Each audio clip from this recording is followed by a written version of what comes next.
الحمدللہ غیبت نہیں ہونی چاہیے۔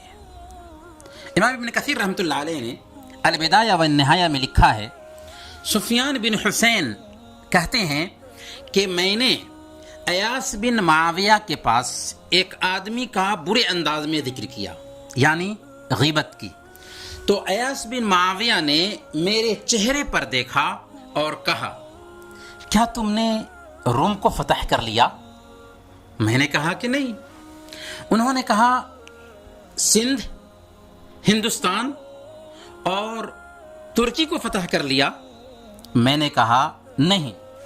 تب انہوں نے فرمایا، تم سے روم، سندھ، ہندوستان اور ترکیہ محفوظ رہا، لیکن تمہارا مسلمان بھائی محفوظ نہ رہ سکا۔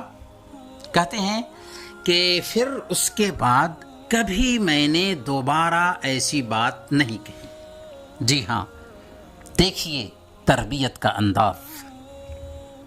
جی ہاں، یہی غیبت ہے کہ کسی کا عیب کسی دوسرے کے سامنے بیان کیا جائے، جسے قرآن نے مردے بھائی کا گوشت کھانے سے تعبیر کیا ہے۔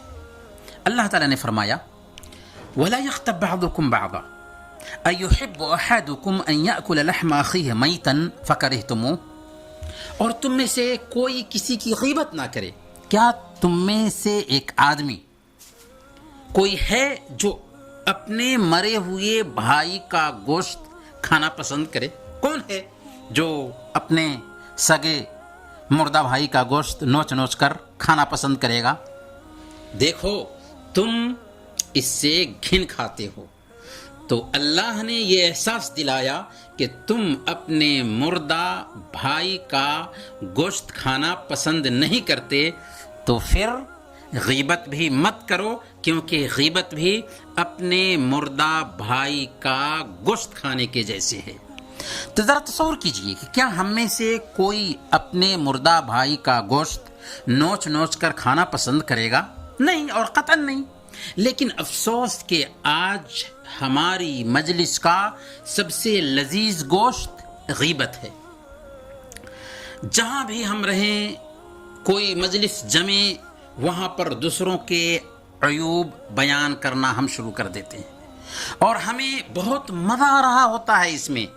ہم اپنے سگے بھائی کا گوشت نوچ نوچ کر مزہ لے لے کر کے کھا رہے ہوتے ہیں، اور ہمیں اس میں ذرہ برابر بھی آر محسوس نہیں ہوتا۔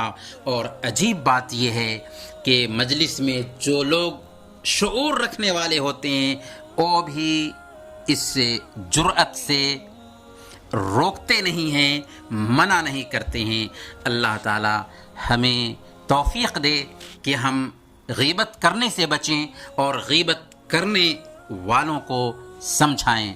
آمین۔ وصلی اللہ علی نبینا محمد وعلی آلہ وصحبہ اجمعین۔